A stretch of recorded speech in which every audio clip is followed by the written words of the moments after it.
नमाम्ब सदा जनान् शारदे करुणानिधे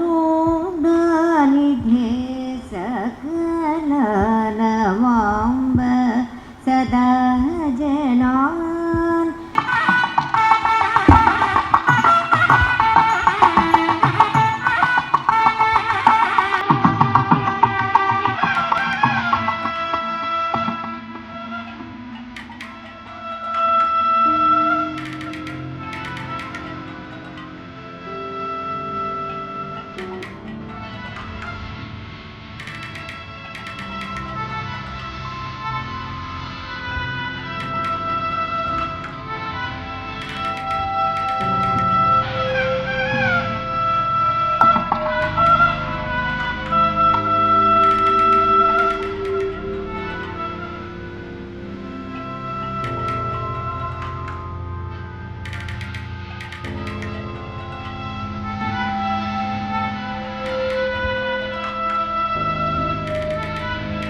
ఇక్కడ యోగా గురువులు ఉన్నారు, స్వాములు ఉన్నారు, అందరినీ కూడా వేదిక మీకు రావాల్సిందిగా కోరుతున్నాము.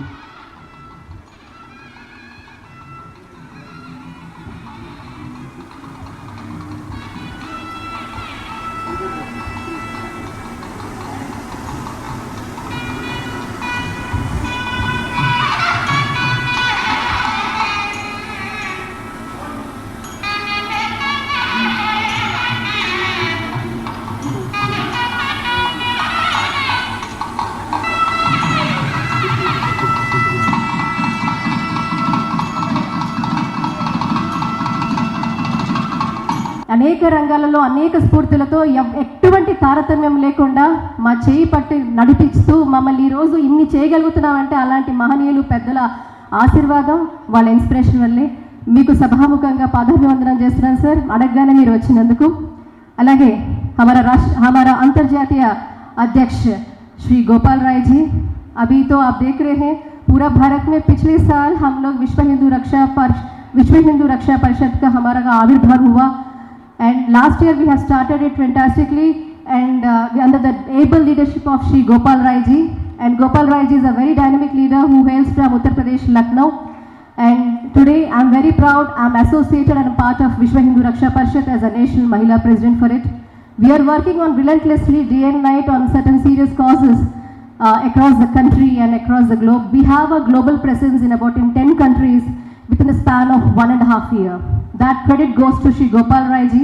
He's been inspirational to all of us. हम सबको स्फूर्तिदायक है हमारा बड़े भाई साहब श्री गोपाल राय जी.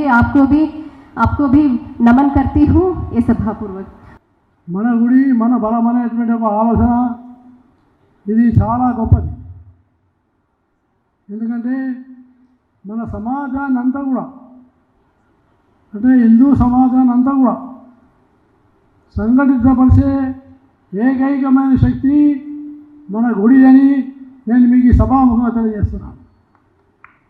ఏ కులమైనా, ఏ మతమైనా, ఏ భాష అయినా, ఏ ప్రాంతమైనా, ఎక్కడ వాళ్ళైనా అందరినీ పవిత్రంగా చేర్చగలిగే స్థలము గుడి. కాబట్టి గుడి దేవుడి యొక్క స్థానం. దేవుడి స్థానం అంటే చాలా పవిత్రమైనటువంటి స్థలం. మన మనస్సును విగ్రహంగా ఉంచుకొని అన్నింటినీ మర్చిపోయి ఏకాగ్రతతోటి దేవుడి మీద దృష్టి పెడతారు. కాబట్టి ఆధ్యాత్మికమైన శక్తికి కేంద్రం మన గుడి. ఆధ్యాత్మిక బలమే దైవీ బలం, ఆ దైవీ బలమే మనకు శక్తి. అందుకనే ఎవరి దగ్గరైతే దైవీ శక్తి ఉంటుందో ఆ దైవీ శక్తి చాలా పనులు చేయిస్తుంది. దైవీ శక్తి లేకపోతే రాక్షస శక్తి వస్తుంది. కాబట్టి రాక్షస శక్తిని దూరం చేస్తూ పవిత్రమైనటువంటి ఒక దానవ శక్తిని చేసేటువంటి కేంద్రం గుడి. వాసుదేవరావు గారు వారి బృందంతో లాంచ్ చేస్తున్నారు. Partnership launch. ప్రతి కళాకారులకి ఒక సినిమాకి తేడా ఏంటంటే ఆర్గనైజ్ ప్రేక్షకులు వచ్చి ఆ హాల్ నిండిపోయి తర్వాత ముఖ్య ఎప్పుడు बोलिए भारत माता की। आप लोग थोड़ा सा आवाज़ बुलंद करेंगे तो ठीक है ना, क्योंकि हम लोग बहुत बड़ी व्यवस्था हिंदू राष्ट्र निर्माण के लिए हम लोग आंदोलन कर रहे हैं। यमुना जी को आप देख ही रहे हो, यमुना जी कितनी वास्तव में जैसा नाम है इनका यमुना, उसी तरह से टूटे हुए कई मंदिरों का पूरे भारत में आती जाती रहती हैं। यहाँ तक कि अभी दुबई में हाल में उन्होंने आमंत्रित किया गया था तो वो गई थी। जो देश की विश्व की सांस्कृतिक नगरी है वाराणसी, मैं वहाँ पैदा हुआ और लखनऊ कार्य क्षेत्र बनाया। अब पूरे विश्व में हम लोग हिंदुत्व को लेकर चल रहे हैं।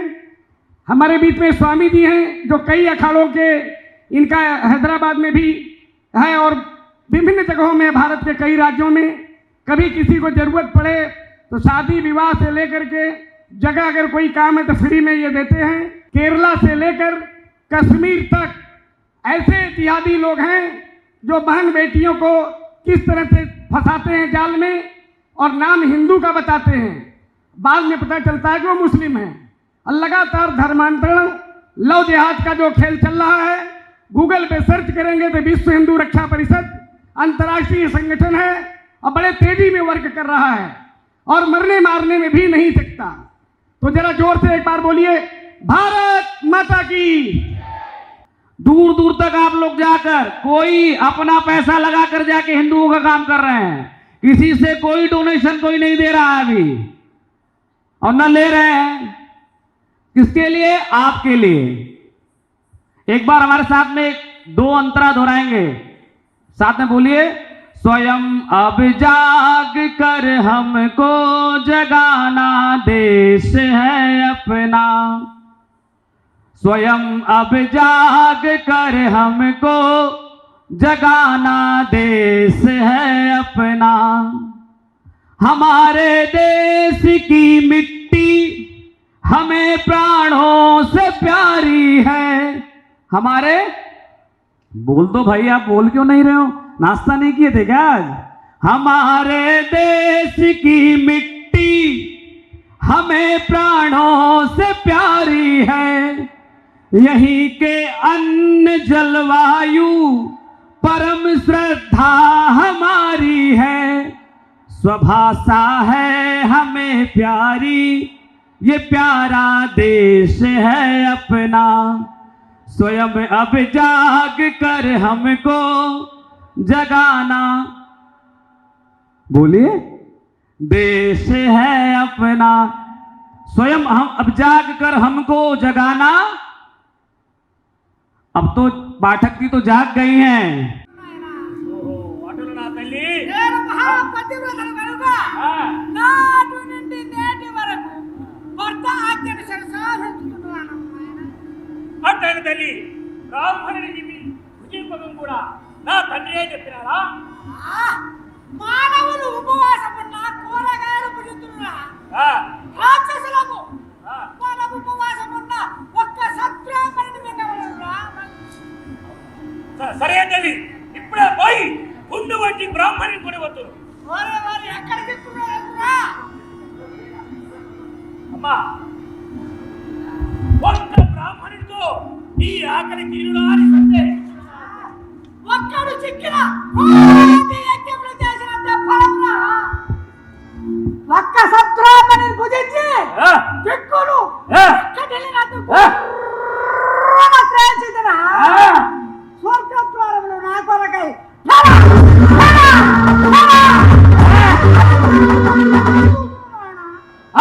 తల్లి, ఇప్పుడే పోయి గుండు వంటి బ్రాహ్మణుని కొని వద్దును. నన్ను ఆశ్రయించుతుంది, నన్ను ఆశ్రయించము.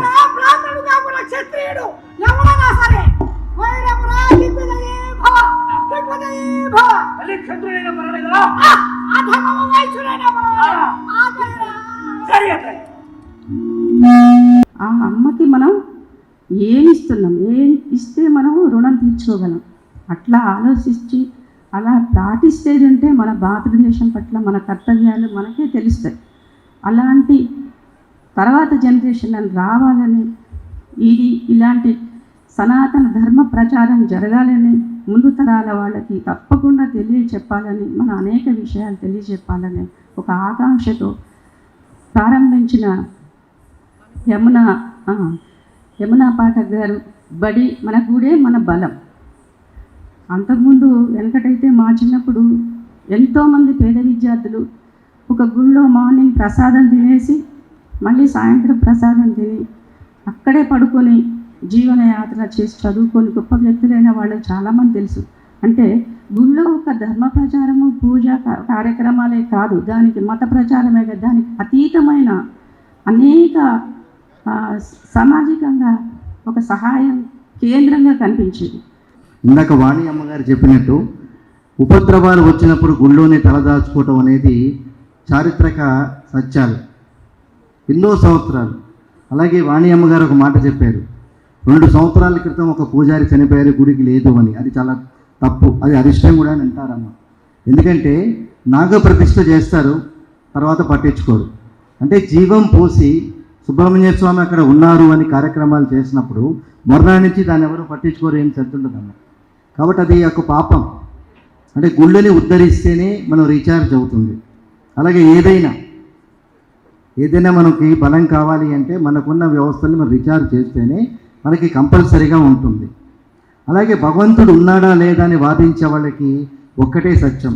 శ్రీధర్ గారు విత్ యువర్ పర్మిషన్, దేవుడు ఉన్నాడా లేదా అనే విషయం మనకు తెలియదు, కానీ ప్రపంచంలో ఎవరి వేలిముద్రలు ఎవరితో పోల్చవు. కోటాను కోట్ల మంది వేలిముద్రలు ఎవరితో పోల్చవు. దానికే దేవుడు ఉన్నాడు. చాలామంది అంటూ ఉంటారు దేవుడు ఉన్నాడా లేదా ఎక్కడని వాదించే వితంత ఆర్గ్యుమెంట్ చేసేవాళ్ళు ఉన్నారు. ప్రపంచంలో మనుషులు పోలిన మనుషులు 7 ఉంటారు, కానీ ఎవరి వేలిముద్రలు కోటాను కోట్ల జనాలు ఎవరితో తెలియవు. సో ఇదే భగవంతుడు ఉన్నారు అన్న దానికి నిదర్శనం. ప్రకృతి పరంగా జరిగిన విషయం అయినప్పటికీ కూడా నన్ను మనస్ఫూర్తిగా క్షమిస్తారని చాలా మంది పెద్దలందరూ వస్తున్నారు మనల్ని ఆశీర్వదించడానికి. ఈరోజు ఈ కార్యక్రమానికి రాజకీయాలకు అతీతంగా అన్ని పార్టీల ప్రముఖుల్ని కూడా మనం ఆహ్వానించడం జరిగింది. పిలిచిన వెంటనే అందరూ కూడా తప్పకుండా ఒక సద్భావనతో వారు మంచి సంకల్పంతో మేము వస్తాము తప్పకుండా అని అనడం జరిగింది. కాబట్టి మన మధ్యలో వాణిదేవి గారు ఉన్నారు. నిజంగా మరి పివి నరసింహారావు గారు వారు నిజంగా ఈరోజు తెలుగు బిడ్డ, మనం అందరం తెలుగు వాళ్ళందుకు గర్వకారణం. అలాంటి ఆ కుటుంబం నుంచి వచ్చిన మహనీయురాలు ఆ తల్లి కూడా ఈ రోజు రావడం నాకు చాలా సంతోషంగా ఉంది. వారు తన కుటుంబ సమేతంగా వచ్చారు. వారికి నిజంగా సభాముఖంగా పాదాభివందనం చేస్తున్నాను. మన గుడి ఏంటి, మన బలం ఏంటి, గుడిలో ఉన్న బలం ఏంటి, గుడికి ఉన్నటువంటి ప్రాశస్త్యం ఏమిటి? ఒక దేవాలయాన్ని సందర్శించినప్పుడు ఆ దేవాలయం ప్రాంగణంలో, ఆ దేవాలయం గోడల మీద ఆ శిల్పాలు ఒక చారిత్రక నేపథ్యం, ఒక ఐతిహాసిక నేపథ్యం. అది చూసినప్పుడు అది ఏ కాలంలో ఏ రాజులు దాన్ని నిర్మించారు, అది స్వయంభూన ఆ దేవాలయం ఏ విధంగా శక్తివంతమైనది. ఒక్కొక్క దేవాలయానికి ఒక్కొక్క ప్రశస్తి, ఒక్కొక్క దేవాలయానికి ఒక్కొక్క సంప్రదాయం, అనేకమైనటువంటి ఆచరణాత్మకమైనటువంటి వైదికమైనటువంటి ధర్మబలం కలిగినటువంటివి దేవాలయాలు. ఆ దేవాలయాలకు దేవుడు సర్వాంతర్యామి. మనందరికీ ఏకాగ్రత కోసం, పాపభీతి ఉండడం కోసం ఒక శిలను ఏర్పాటు చేసి, శిలలో వైదిక మంత్రోచ్చరణలతో శాస్త్రోక్తంగా ప్రాణప్రతిష్ఠ చేసి దేవుడు మన ముందు ఉన్నాడనేటువంటి భావంతో మన బాధలన్నీ దేవుడికి చెప్పుకుంటూ, అయ్యా సర్వే జన సుఖినో భవంతు అనేటువంటి ఆశయాన్ని ఇచ్చావు. నిజంగా కూడా అన్ని కుటుంబాలను సుఖశాంతులతో వర్ధిల్లేలా చేయండి అని చెప్పి కోరుకునేటటువంటి ఒక సనాతనమైనటువంటి ధర్మమే హైందవ ధర్మం. అలాంటి ధర్మాన్ని రక్షించేటటువంటి ఒక పవిత్రమైనటువంటి కార్యక్రమానికి యమునా పాఠక్ గారు శ్రీకారం చుట్టారు. మేమందరం అనేక కార్యక్రమాలకు వెళ్తూ ఉంటాం. అది సాంస్కృతిక కార్యక్రమమో సామాజిక కార్యక్రమమో, కానీ ఇది విభిన్నమైనటువంటి కార్యక్రమం, ధర్మాన్ని రక్షించేటటువంటి కార్యక్రమం, గుడి మన బలం అని చెప్పేటటువంటి కార్యక్రమం. భగవంతుని ముందు అందరూ ఒకటే. ముందుగా క్విక్గా సన్మానాలు చేసేసుకుందాం, అందరినీ గౌరవించుకుందాం. ఈ ఫౌండేషన్ సంస్థను స్థాపించినటువంటి పీఠాధిపతులు శ్రీ యోగేశ్వర స్వామి వారిని గౌరవించి సన్మానించుకోవాల్సిందిగా కోరుతున్నాము.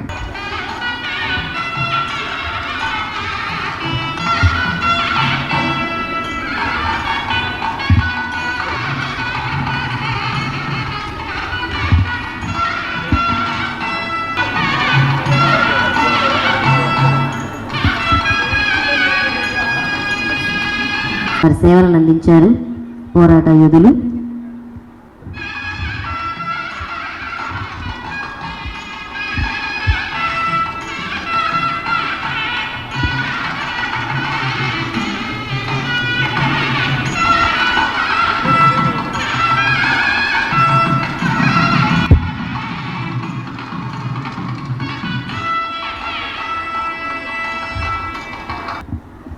మేళం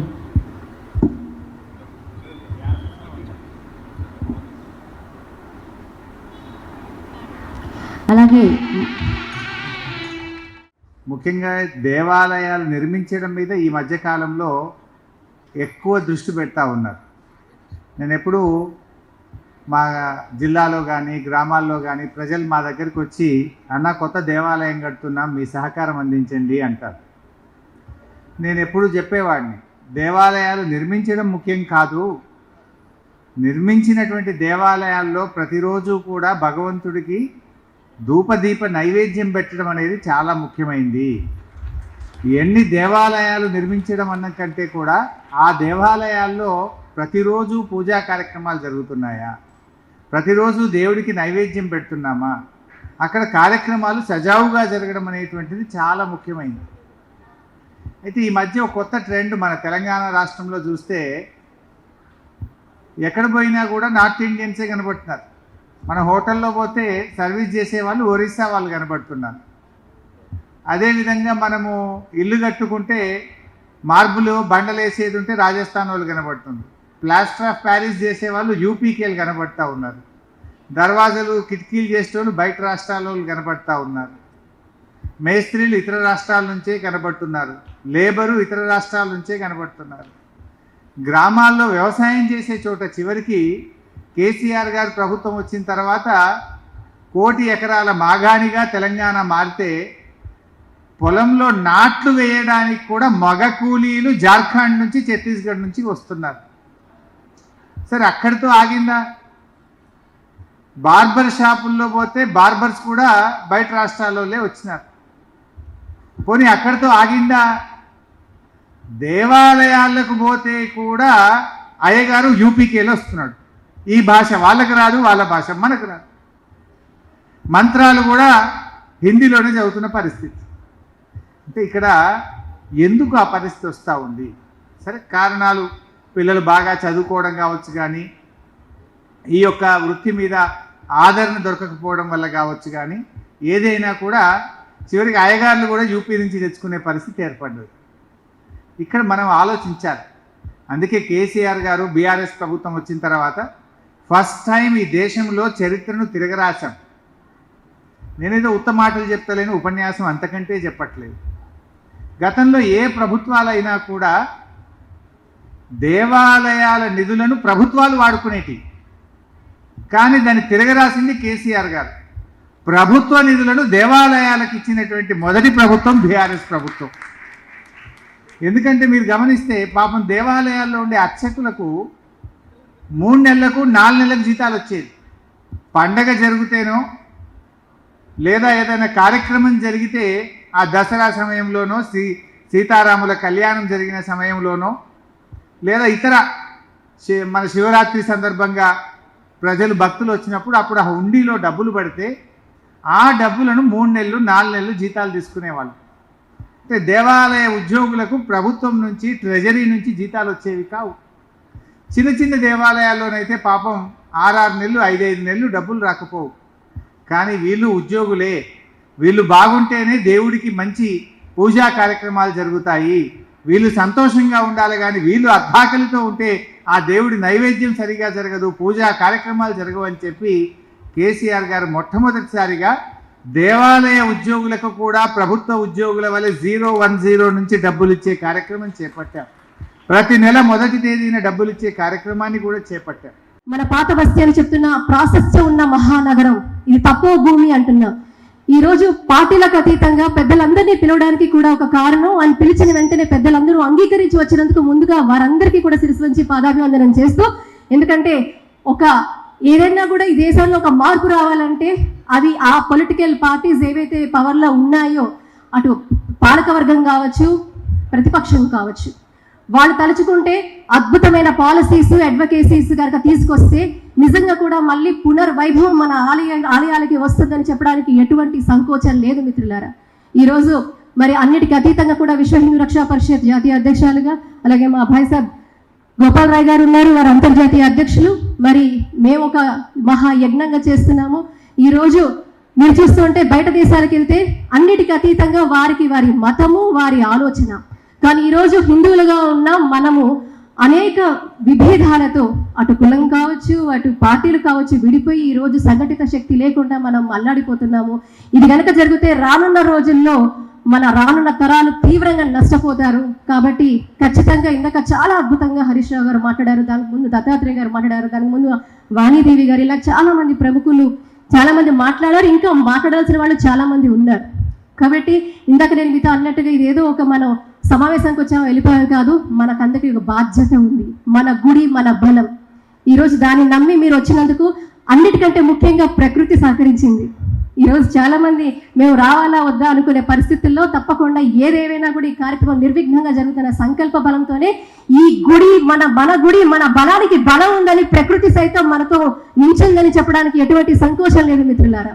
ఈరోజు అన్నిటికీ అతీతంగా కూడా అన్ని వదిలిపెట్టి మన దేశం పురోగతి, ఈరోజు మన దేశానికి వెన్నుముక్క మన సంస్కృతి, ఆ సంస్కృతి నిలయమైన ఆలయాన్ని మనం పరిరక్షించుకుంటేనే, దానికి మళ్ళీ పునర్వైభవం తెచ్చుకోగలిగితేనే మనకంటూ మన ఉనికి రానున్న తరాలకి కూడా ఉండే అవకాశం ఉంది. కాబట్టి నా మాట మన్నించి నన్ను ఆశీర్వదించడానికి వచ్చిన పెద్దలందరికీ మరొకసారి ధన్యవాదాలు తెలుపుకుంటూ, మరి కొంతమంది పెద్దలకి ఇంకా మనం ఫెలిసిటేషన్ ఉంది, ఆనరింగ్ ఆఫ్ గురూస్ మన, అలాగే ఈ 21 ఆలయాలకి సంబంధించి పెద్దలు కూడా వచ్చారు.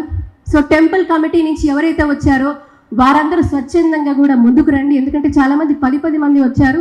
మీరు స్వచ్ఛందంగా ఈ 21 ఆలయాలు ఏదైతే మనం పనిచేసామో దయచేసి మీరు కూడా స్టేజ్ కటువైపు ఉంటే మిమ్మల్ని అందరినీ కూడా మేము సత్కరించుకుంటాం. అలాగే గురువులు కూడా ఎవరైతే వచ్చారో కొంతమంది చాలా మంది పెద్దవాళ్ళు కూడా ఇంతమంది వచ్చారు, వారిని కూడా మేము సత్కరించుకుంటాం. ఎవరైనా సత్కారం పొందలేదంటే వారు కూడా రమ్మని మేము వినిపిస్తున్నాం. అలాగే హరీష్ రావు గారు, పెద్దలు వాణీదేవి గారు, వీళ్ళందరి సమఖ్యంలో కూడా మనం మన పార్ట్నర్షిప్స్, ఈరోజు మన గుడి మన బలం అనేసరికి ఏమేం పార్ట్నర్షిప్స్ ఇస్తున్నామంటే 15 రంగాలలో మిత్రులారా. అటు ఏ గుడిలో అయితే మాకు ఐటీ కంపెనీ బెంగళూరు నుంచి వచ్చారు, ప్లీజ్ ఐఏ స్టేజ్కి చెప్పారు, వీరు డిజిటల్ డేటాబేస్ క్రియేట్ చేస్తున్నాం. మేము ప్రతి ఆలయం ఏ ప్రాంతంలో ఉందో, మరుగున పడిపోయిందో, జీర్ణ స్థాయిలో ఉందో ఆ ఆలయాన్ని వెలికి తీసి ఈరోజు మేము బాగుపరుస్తాం. తర్వాత మళ్ళీ ఎవరు పరుస్తారు?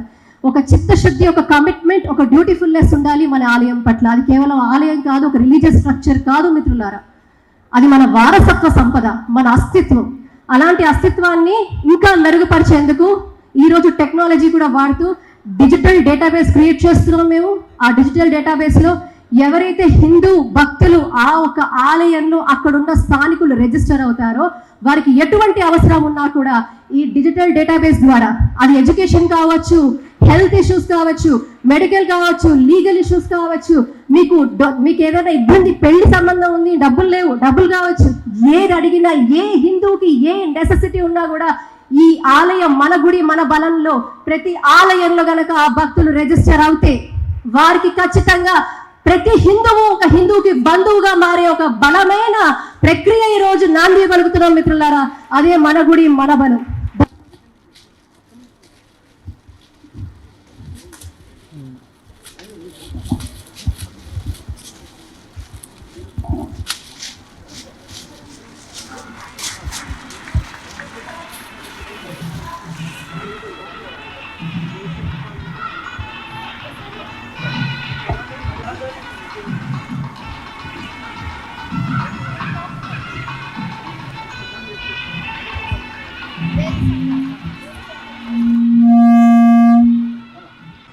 Partnership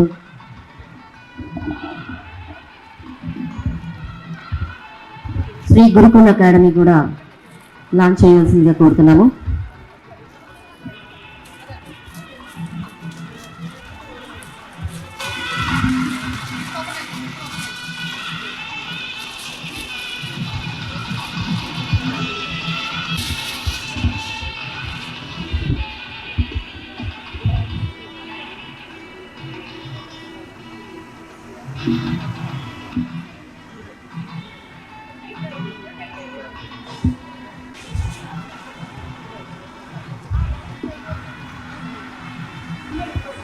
Navayuga health organisation and charitable trust chairman Sri Venkata Krishna Reddy గారు, నవయుగ హెల్త్ ఆర్గనైజేషన్ అండ్ వేగ సంకల్ప పార్ట్నర్షిప్